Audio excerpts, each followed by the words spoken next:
What a day today.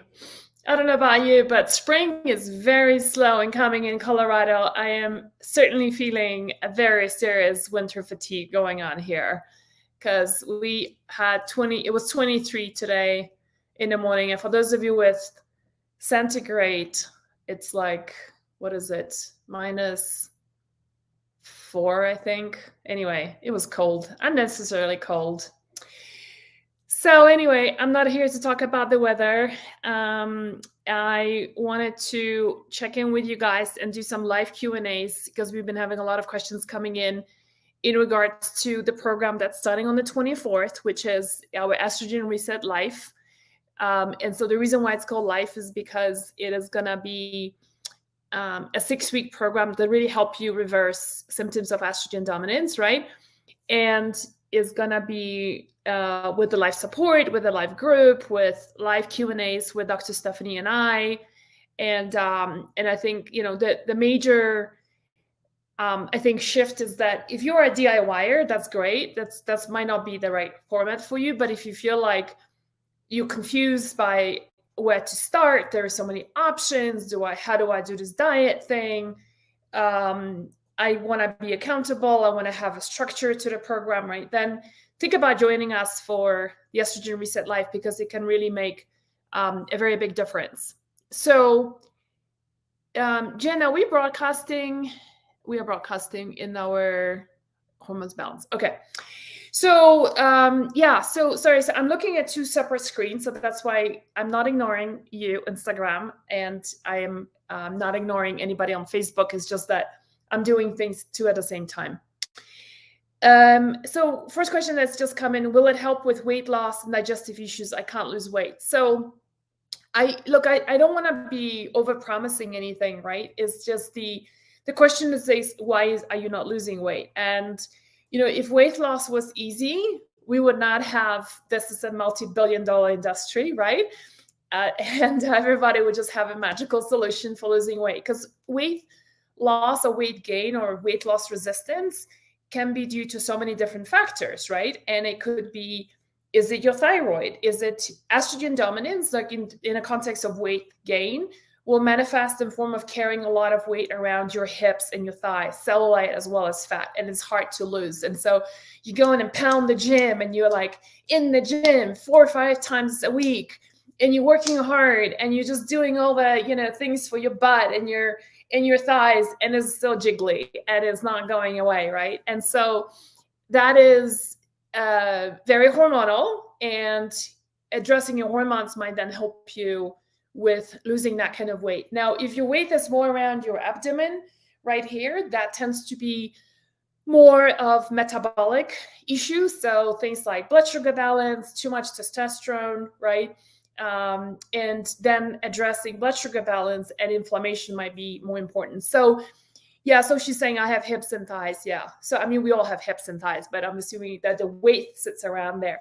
The other thing is that, with low thyroid function can often be in the way of losing weight, right? Like one of the classical symptoms of low thyroid function is when you are suddenly like, nothing else has changed in my life. Everything is the same, but I am just like, I've just got this big hips, big butt, right? And big thighs, and it just wouldn't budge. So and then just everywhere else, and then your hair starts falling out and all that. So the question is, what is it that? And then inflammation, is it heavy metals, is it parasites? There's a lot of factors. However, one thing I will promise you in this approach with this program is that we're really going to embark on lowering inflammation in the overall body and showing you how to eat in a way that doesn't take too much time and effort and budget, because I'm very sensitive to that as well. So that you can really lower the inflammation and experience a lot of, just a lot of relief. And, inflammation is such a funny thing. I've had it a few times in my life, situations where I had inflammation, whether it's because of parasites or because of heavy metals, because of oxalate issues. And every time the inflammation came down, then the weight just releases so easily. And I can eat, as you can see, I'm not overweight as such, right? But even that a bit of inflammation creates that additional weight gain. And it's just so much easier to release all of that without trying too hard, when your inflammation comes down. So we're going to be working with diet. We're going to be working with lifestyle. One of the things is that I will say, do not do this program if you're like in the midst of a massive crisis in your life. Not the right time to do it. But if you can carve out the time, the next 6 weeks for yourself, and say, you know what, I want to honor me. It's coming to spring. I want to have a new start. And I can dedicate the time to learn how to cook new things. I will dedicate some time and make an effort to go to bed earlier.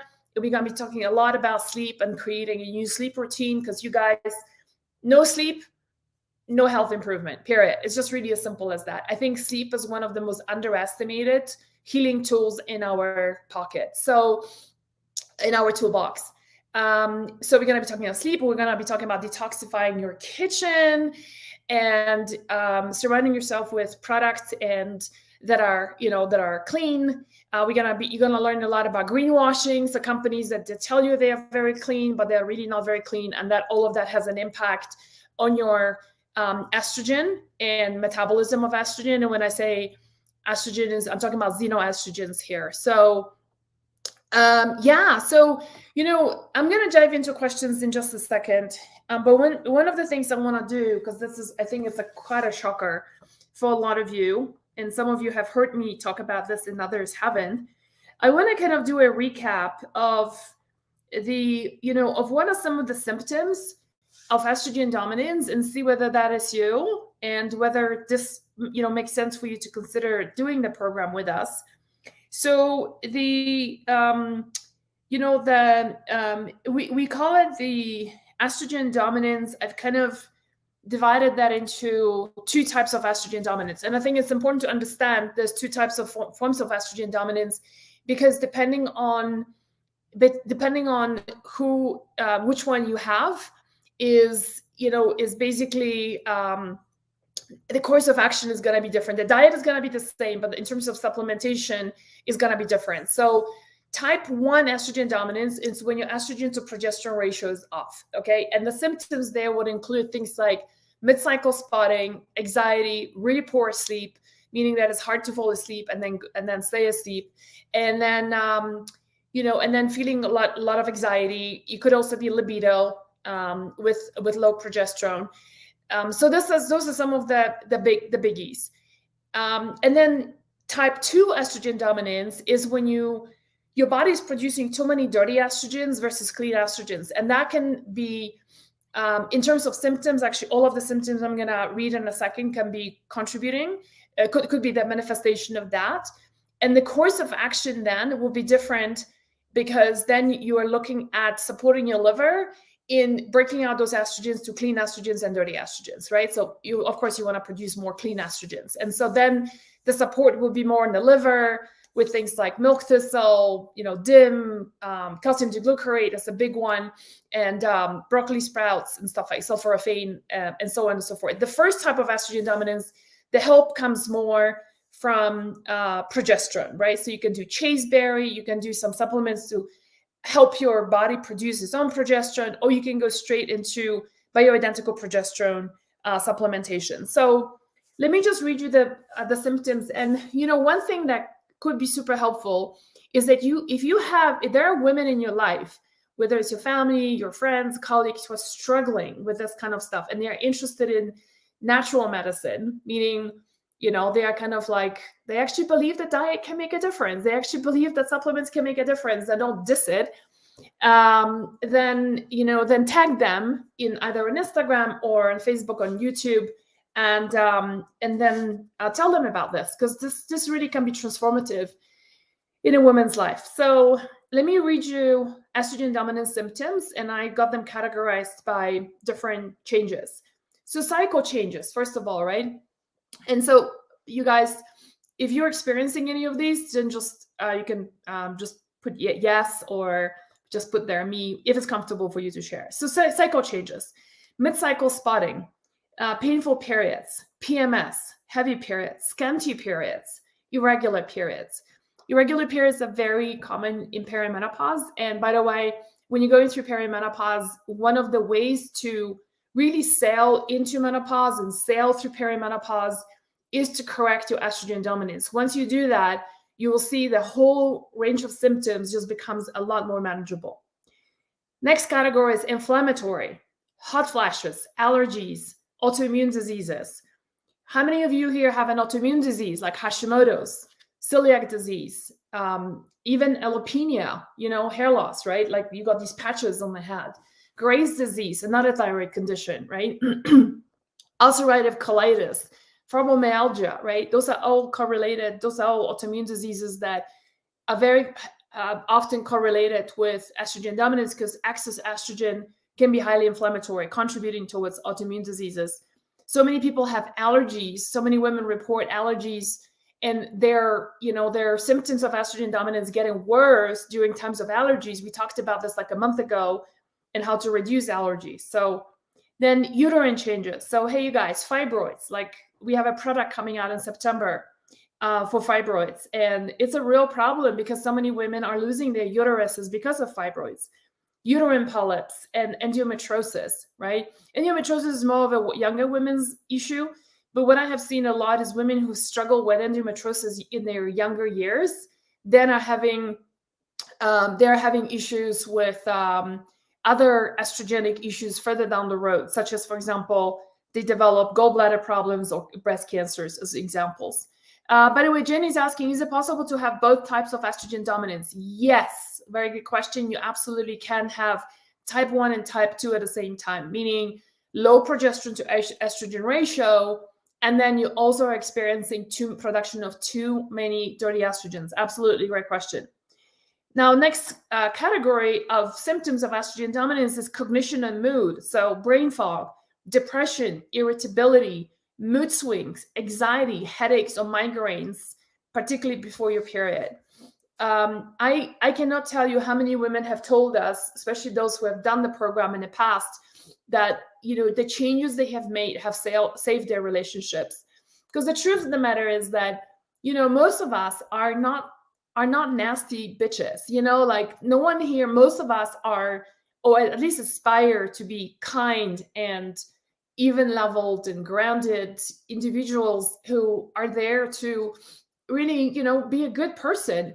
And a lot of time, our hormones just take over, and the things that comes out of our mouth or the behavior that we display, it's not really who we are. You know what I mean? I'm sure you can relate to this. It's like, the thing you said, you later regret, and you're like, that was a type of there was a time in my cycle that I wasn't really myself, right? And so, and I see this from experience because mood swings was one thing that I think has destroyed one of my most precious relationship with my that time boyfriend. He's my best friend until today.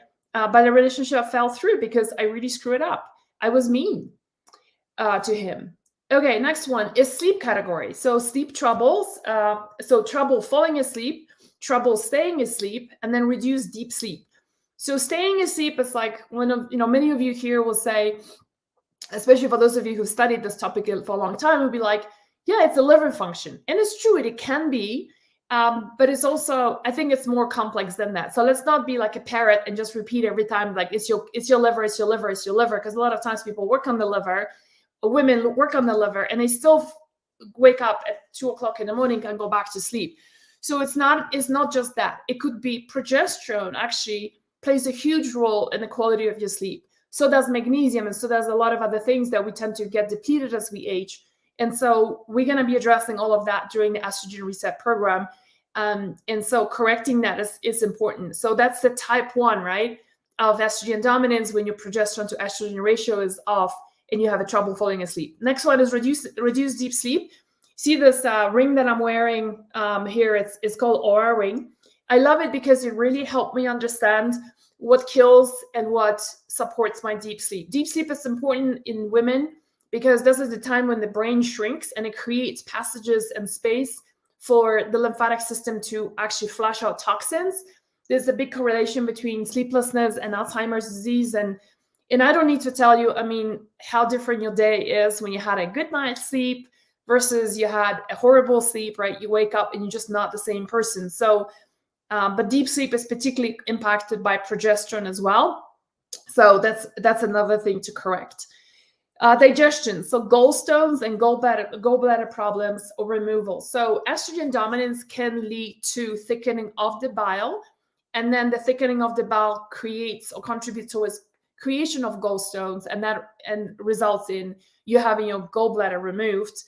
But it also works the other way around, that your gallbladder was removed for whatever reason. By the way, dairy sensitivities is one of the leading causes of gallbladder problems. You lose your gallbladder, and guess what? The bile access, one of the functions of bile is not just to emulsify fats, help you digest fats, but it's also helping you to bind up those dirty estrogens we talked about, right? So the bile is produced in the liver, then it goes and gets stored in a gallbladder, and then it gets released when fats get consumed. But one of the, that's one of the things too, is a lot of women don't realize, is that when they have lost their gallbladder, 3, 6 months later, 8 months later, they start having problems with estrogen dominance, and they don't make the connection. And until I say this, and then, so how many of you here actually have seen the connection? Like, you've lost your gallbladder, and then, completely not connecting the dots because the doctor never told you. You suddenly realize, wait a second, that's when I started having a lot of estrogen dominance problems, like sleeping issues. My fibroids suddenly grew really big, and so on and so forth. Next one is sexuality and fertility. So estrogen dominance can contribute towards low libido, subclinical fertility. So for those of you who, maybe have a history of that, I think most women here are a little bit older. So getting pregnant might not be your first priority, but you might have had a history of having lost a lot of pregnancies in the past, right? And so low progesterone levels, it could be a contributing factor towards that. And miscarriages, like I said, in the first trimester. And then other hormonal changes, because remember, estrogen dominance doesn't live on its own. It's connected to other hormones. So oftentimes when women have estrogen dominance, they're also experiencing things like low thyroid function, oftentimes Hashimoto's as well. So remember, I said Hashimoto's was one of the autoimmune diseases that can be connected to estrogen dominance. High blood sugar levels, insulin resistance, and PCOS.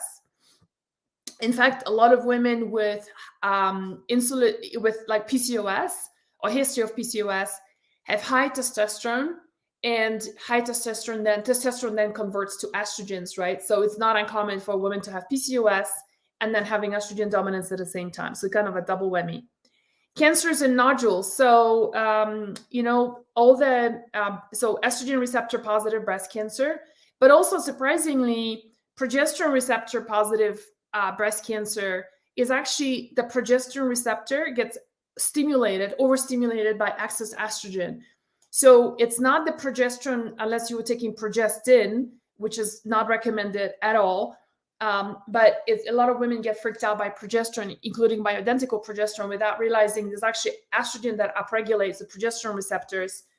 And so that needs to be addressed. So is the Estrogen Reset Life, is the program, adequate for women with breast cancer? Absolutely. In fact, if you ask me, what was my biggest motivation of addressing estrogen dominance, I always talk about in all the videos that, is the history of estrogen dominance throughout my family, and how many women have died in my family of breast cancers and uterine cancers and ovarian cancers. I just lost my aunt a couple of years ago to ovarian cancer, and most of my aunts have had breast cancers. And so anyway, the other types of estrogenic cancers are also ovarian, uterine, lung cancers in non-smokers, you guys, as well as thyroid cancer, which is like, I think from what I read the last time, it was the number one fastest growing cancer, although it's most of the time it's benign, which is benign as in it's not going to kill you, but it needs to be removed. So you're going to lose your thyroid partial or full. And then thyroid nodules, right? So that's not a cancer, but yeah. So so that's, so who here has been experiencing these? I mean, you show me. Actually, I should be asking the question the other way around, like, who here hasn't experienced any of these, really, So like, you might want to raise your hand if you have not experienced any of these. Like, I really don't know many women who did not experience this. So I'm going to take a couple of questions from Instagram. DupeJB is asking, Can DIM, calcium deglucarate, etc., deplete our estrogen? For example, if I'm low in estrogen, maybe it's a silly question. It's not a silly question. It's a really great question and very logical question. So one of the things that we, talk a lot about is that in our resources is that one of the biggest misconceptions is that if I'm a woman in menopause and my estrogen is already low, I can't have estrogen dominance, right? And that is a big misconception. So let me address that first. Because you can have low estrogen and still have your estrogen to progesterone ratio being off, because guess what? In menopause, not only your estrogen is low, but your progesterone is low as well. And even though both of them are low, the ratio between them can still be off. The other way, which is actually even more dangerous, is that as we age, our liver is not as effective and efficient. Our gut is not as there's something called the estrobolome, which now we look at the endobolome, and an endobolome is basically an endocrine organ in the gut that helps us to break down estrogens with the help of specific bacteria. So, as we age, we all start having more digestive problems, more liver problems, right? So let me just establish that first, that you can and oftentimes do have estrogen dominance when you're in menopause. And the program is certainly, actually, most women who are joining right now are women who are in perimenopause and menopause. So now when you're taking the supplement, would that lower your estrogen even low? And the answer is no. What DIM does, it doesn't bind up the estrogens. It doesn't bind up in the receptor from blocking the estrogen from coming through. It works in a completely different way. The way DIM and calcium deglucarate and sulforaphane, those three, ingredients or compounds, I should say, that we really recommend for a complete estrogen detoxification for the type 2 estrogen dominance is to support your liver in helping the body to break the estrogens into clean estrogens versus dirty ones, right? So it doesn't suppress estrogen production. It doesn't block the estrogen receptor. It just helps your liver separate it properly. So one thing that Jen, who's here with me today, who's helping us, Jen is one of our team members. You might have seen emails from her as well, and our customer experience team. Today is the last day, you guys, of the early bird, which is going then for $157. And so you're saving $40. And you're getting, you also are getting our $30 towards our store. And there's another bonus. Let me just take a quick look at the bonuses. And we also have the sample kit, our sample kit with our skincare stuff. Is part of that. So hey, you guys, it's the end of today. So if you feel like this is right for you and you're experiencing a lot of these symptoms and you want support, accountability, doing it together as a group, then join us today, and we're starting on the 24th, and it's going to be running for 6 weeks. Okay, so let's take a couple of last day to save $40. Yeah, Jen just posted that. Let me just do one from here, Jen, and we can jump over the questions on Facebook. What about headaches during the cycle? So yeah, so the question is, right, whether the headaches are hormonal, or is it something else? I mean, typically headaches would be just like a majority of people would have headaches because of food sensitivities, because of hormonal changes, because of some kind of a nutritional deficiency. Typically it's either potassium or magnesium, okay? So, I used to have horrendous headaches, in fact, and migraines. In fact, I would never leave my house without painkillers in my handbag, and if I did, I'll have heart palpitations because it used to be so bad that I could not even move my eyes, and I'll have to be like in a room with curtains on. So that's like more of a migraine. And my problem with migraines and headaches was because of food sensitivity. So when I removed gluten and dairy, gluten was like my major trigger for headaches, right? So you need to identify what causes the headache. Is it hormonal? Is it food sensitivity? And by the way, during the 6 weeks, we are doing the elimination diet. So I'm going to be guiding you through that.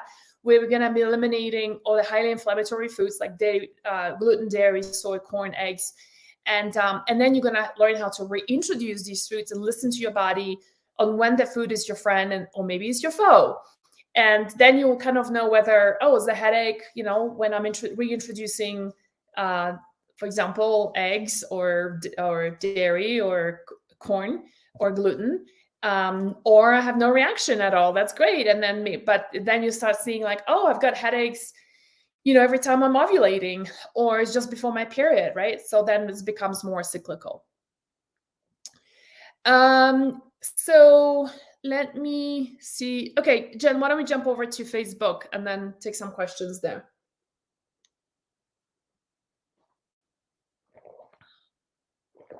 Evalina is saying, how would a maintenance of estrogen dominance look like for a person with recurring fibroids? If someone has taken supplements for all 3 phases for about a year, how to know which ones she should stop using and then start them again? And there is a way to determine which test different than different than Dutch. If yes, what do you look for? So, with fibroids, it's definitely estrogen dominance, and there is also an element of inflammation that's going on with fibroids, right? And so we definitely want to be, the question is like, is supplements enough, right? Is the inflammation, what is causing the inflammation? Is it birth control pills that you are taking? Is it lack of sleep?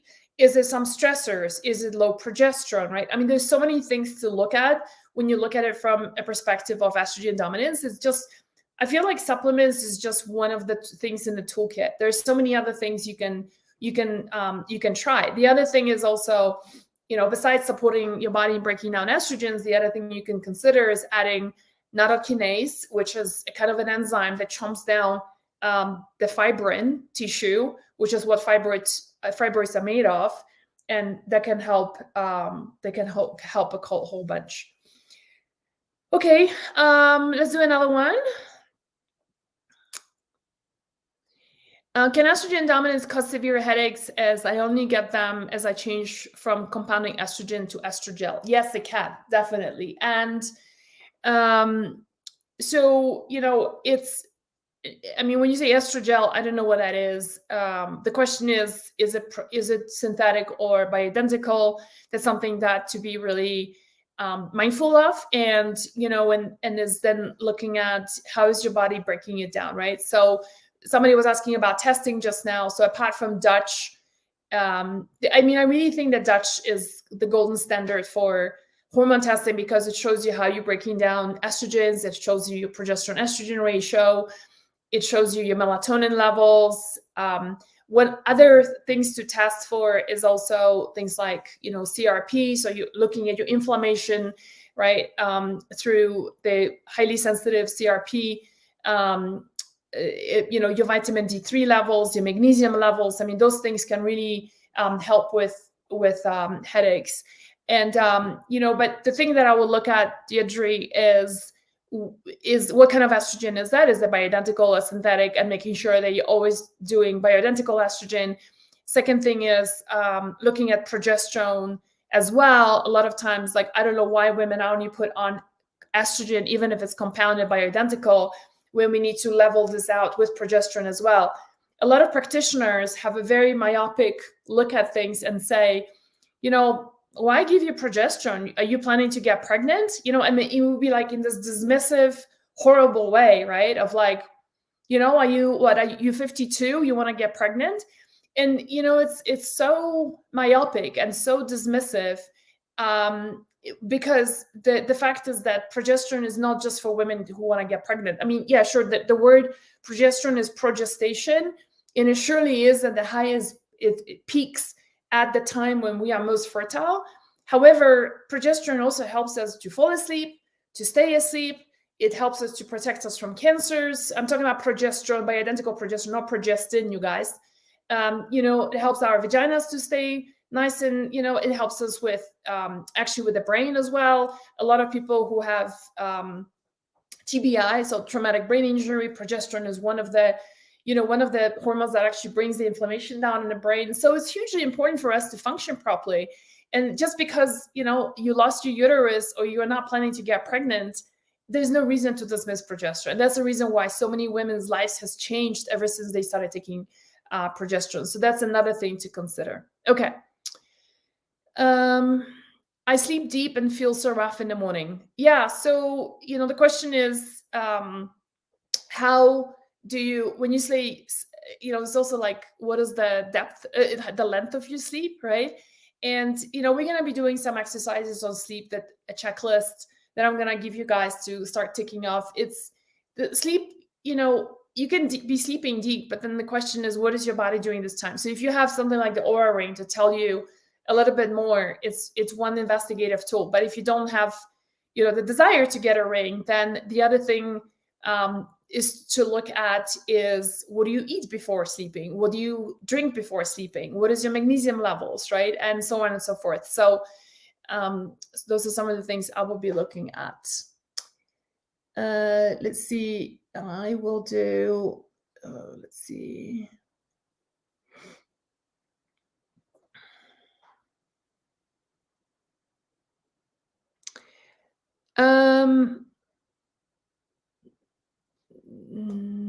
I mean, this question is again about estrogen dominance and low estrogens. I think I've explained this already, that you can have estrogen dominance while you have a low estrogen.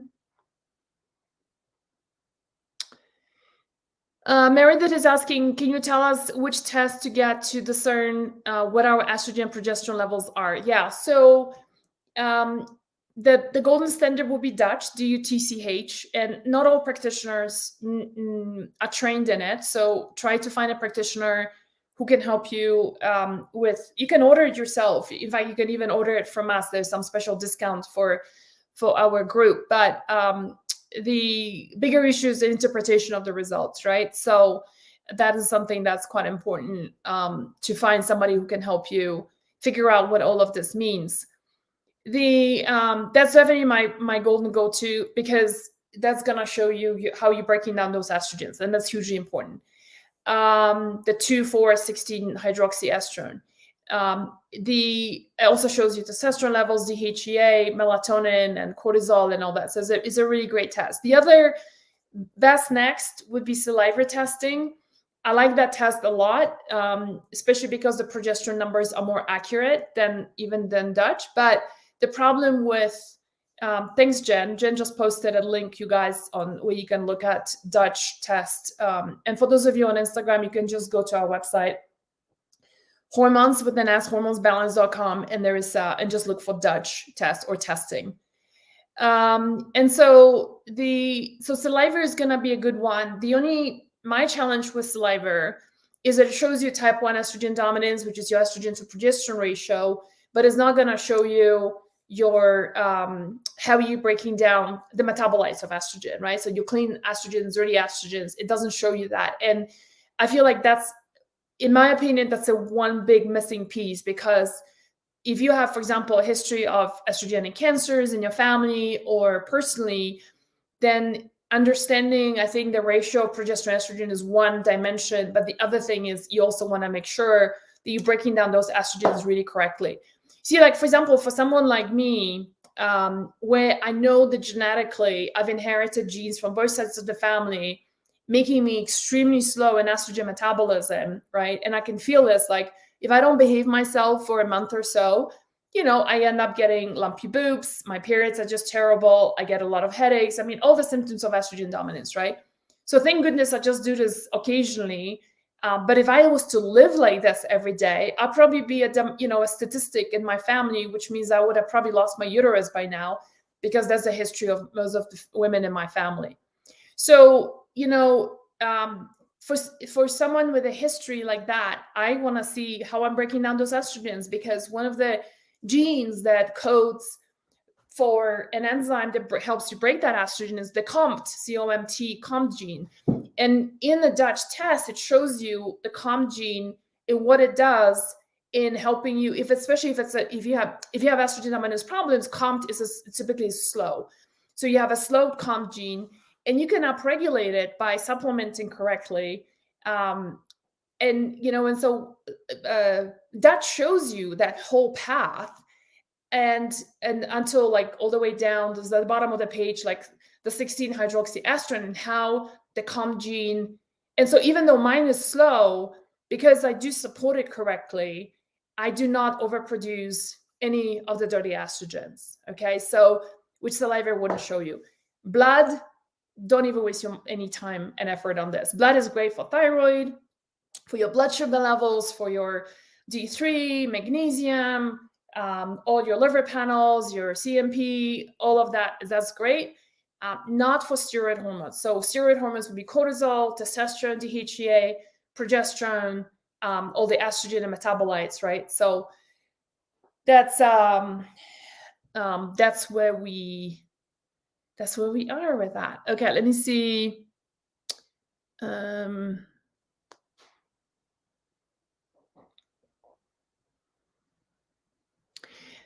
Simple Belly Good is asking, after taking all these supplements and following an anti-inflammatory diet, how do we keep our hormones in check?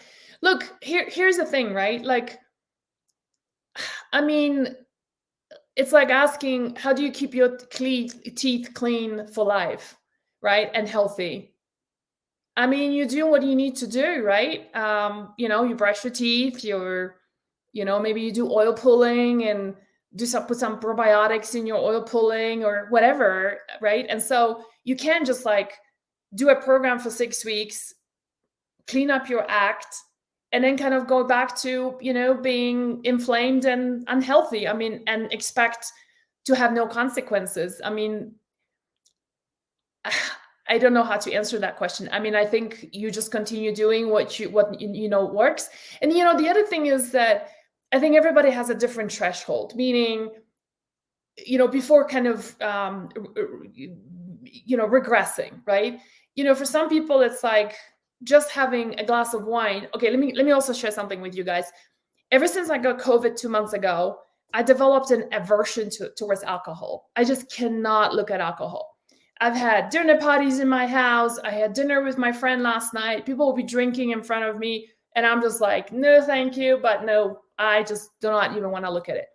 And I'm really happy that it turned out that way, because I know alcohol had been really destroying my health. And it's like, even a glass of wine, like, it destroys my sleep and it destroys the following day, right? But I always like to have a glass of wine. So it was always that constant battle with myself. But here's the thing. Maybe you don't have that. Maybe having a glass of wine does not affect you so badly. Maybe having that occasional cheese is not going to affect you very badly.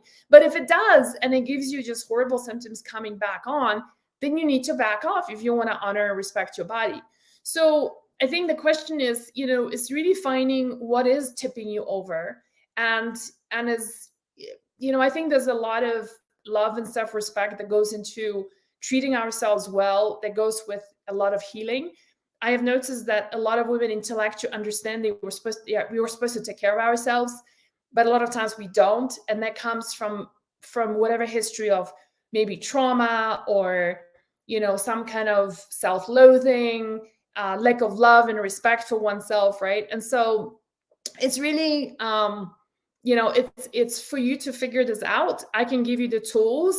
You need to implement them. And you stick to that really works for you.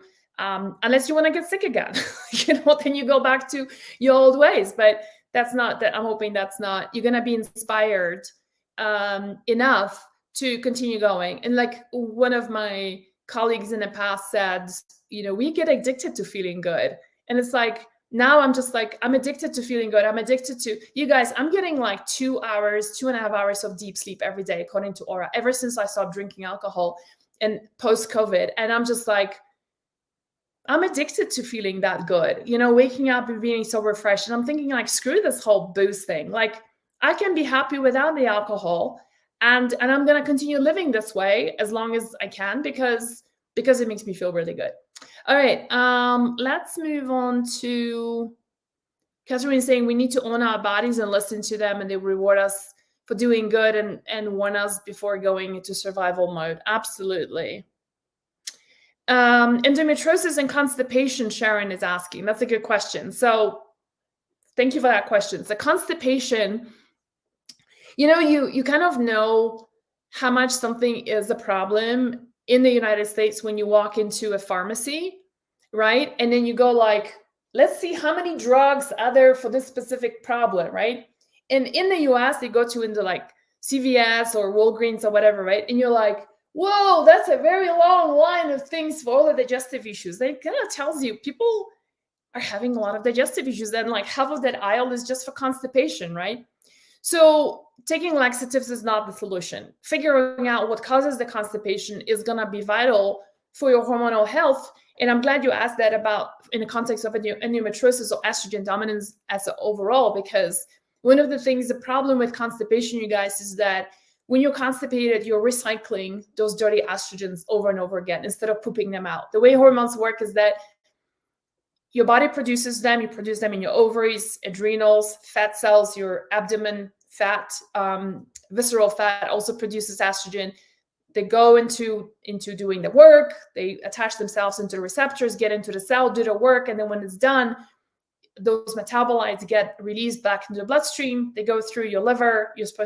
Liver separates them out. It goes into your large intestine. You poop them out. And when you're constipated, right, the body recycles them, and that's a big problem. So having a really good regular movement, bowel movement, is vital. And constipation is not resolved by taking laxatives, but we can address constipation by looking at, what causes it, right? And so there's so many different causations, and we talk about it in the Estrogen Reset program. Where is it magnesium? Is lack of magnesium? Is it because of lack of fiber? What about hydration? What about food sensitivity? So hey, you guys, so like, for example, one of the ways that dairy impacts me is that I get constipated. Okay, so there's a certain threshold. If it's just like a piece of cheese, no problem. But if it's like a pizza with cheese on it, I'm not going to go to the bathroom the following day. So so that's that. There are so topping up your magnesium, correcting your low thyroid function is another common reason women with low thyroid function are oftentimes constipated. So correcting that can help you go to the bathroom again. And in the meantime, as you're figuring out what's causing it, a really fast way to get going is to do magnesium citrate at night, and just like start off with 300 to 600 milligrams, right? So it's like depending on what you're taking, but like it's typically like a teaspoon. Have a glass of water at night. The other thing you can do is ground up flaxseed. It can be great because you're going to drink it with like a really solid glass of water, because then it's going to bulk up, and flaxseed bulks up and produces like this very, slimy bulk, if you will, of fiber, and evacuates everything very easily. So those are just like two really quick ways. And your endometriosis is a combination of the endometrial tissue grows because of estrogen dominance and because of inflammation. There's an autoimmune component to endometriosis as well. And, again, like, the Estrogen Reset Life program is not just for correcting estrogen. You guys do realize, right? Like, I could just push a whole bunch of supplements that you're going to be like, take this and take that, and that's going to correct everything. But the truth of the matter is we've got to go more upstream if you really want to experience the results. And more upstream means correcting the diet, repairing, which then repairs your digestion, supports your liver detoxification pathways, right? And then maybe coupling that with a few supplements that can really help you a lot. So it's a really whole lifestyle change, as somebody has said here just now, that will help probably not just estrogen dominance, but most likely, like our participants from previous years have always said, there's so many different things have changed for them in their lives. Is low testosterone bad for women? Yes, it can be, because low testosterone, your symptoms of low testosterone will be things like women will start experiencing, first of all, muscle loss. So you're like, I go to the gym and stuff, but like, it's like I'm having almost like an atrophy of muscle and muscle loss, right? You start getting incontinent. You can be experiencing a lot of brain changes, like forgetfulness, because there's also correlated with estrogen, right? Because testosterone converts to estrogen. But also the other thing with testosterone, from what I'm seeing in women, is the lack of confidence. Is women who are like, have always been pretty much like confident, they know who they are, And then suddenly like being unsure, having a really hard time making decisions, right? Those are some of your low testosterone. A lot of vaginal atrophy. So, whether it's incontinence, dryness down there, thinning of the skin, changes in the pH in our vaginas, all of that is due to low testosterone and estrogen. Let's see what else. I've gone through menopause, then I'm checking to see if I can take progesterone because I have issues sleeping since menopause begun. Yeah, that's one way to correct that. Okay, let's somebody's asking, Sharon is asking, does DIM help with constipation and estrogen dominance at the same time? So DIM is not known to be helping with constipation. It can help with estrogen dominance phase 1, liver detoxification, but in order to fully detoxify the body of estrogen, the second part of the liver pathways need to be supported. And so DIM opens up the gateways, floodgates in the first phase, but then you need to support your body with the second phase. And so this is where calcium D-glucarate and sulforaphane come really handy. So that's the reason why we just don't use DIM alone.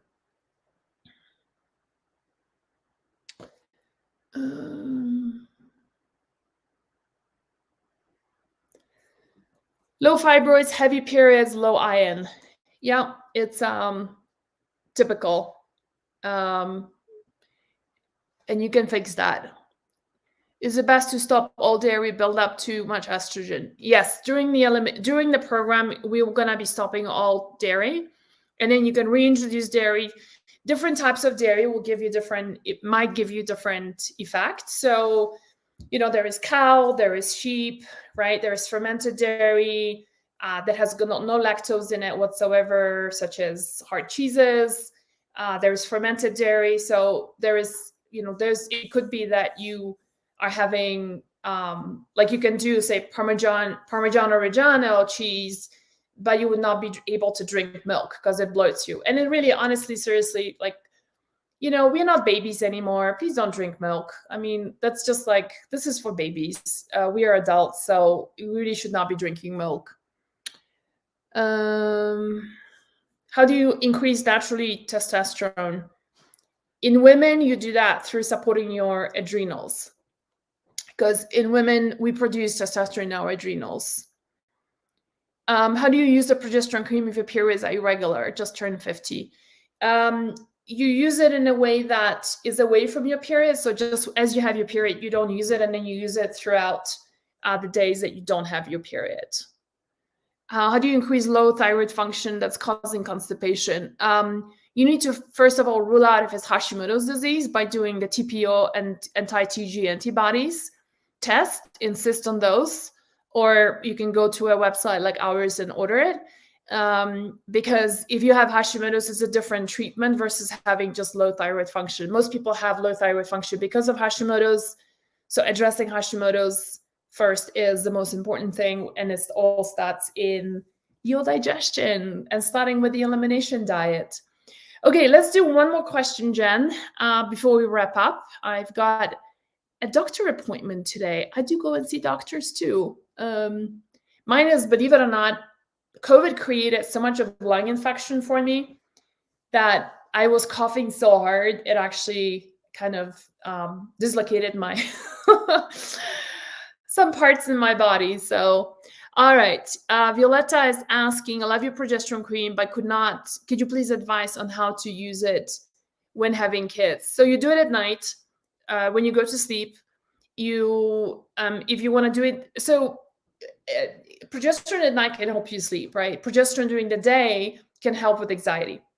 And so if you're like touching your kids and stuff like that, you can just apply it to places they're not gonna touch you. So you can do it in their thighs. I don't know, like your circumstances, and do you live in Florida? Do you go like when you just wear very light clothes, or do you live in bloody Colorado when it's like 23 degrees this morning, right? So I don't know what your story is, but you can apply it doesn't have to be wrist. It can be on your feet.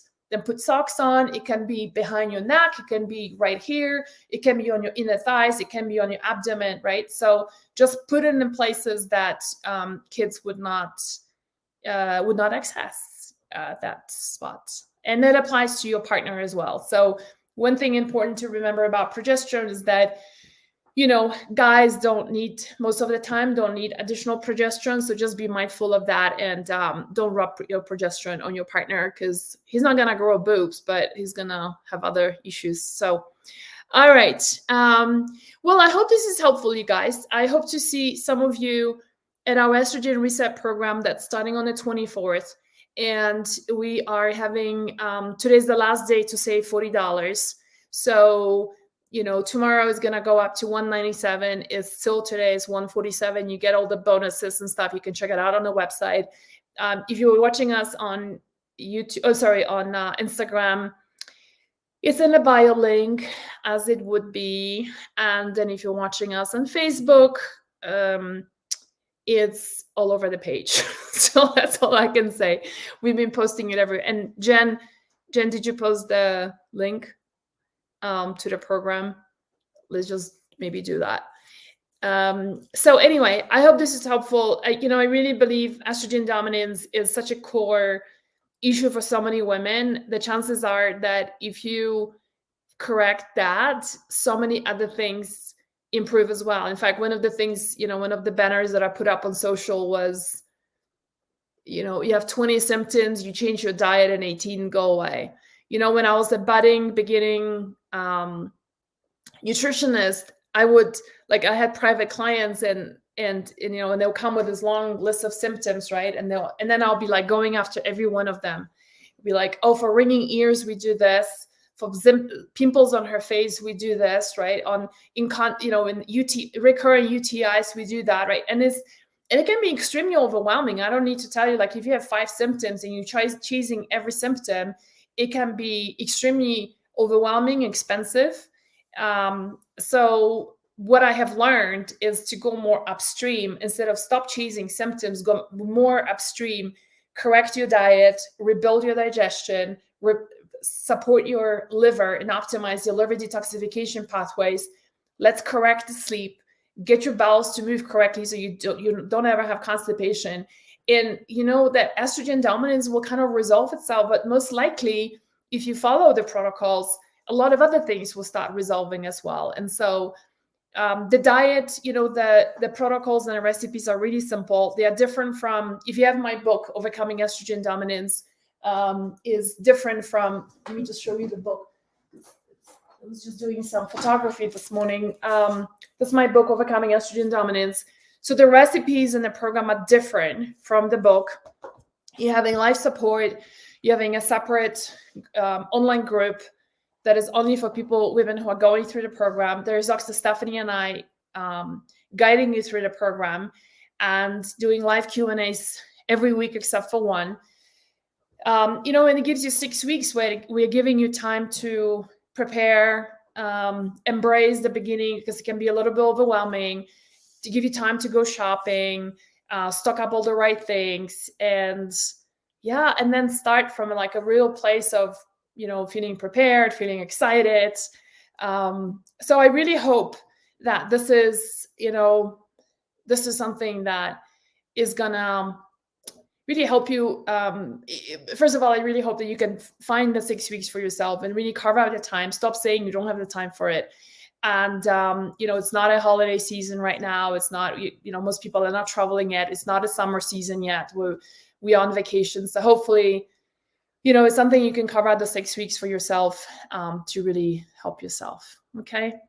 All right. Thanks, everyone. And I will see some of you in the program, and some of you we'll see you on other live calls with us. All right. Bye-bye for now.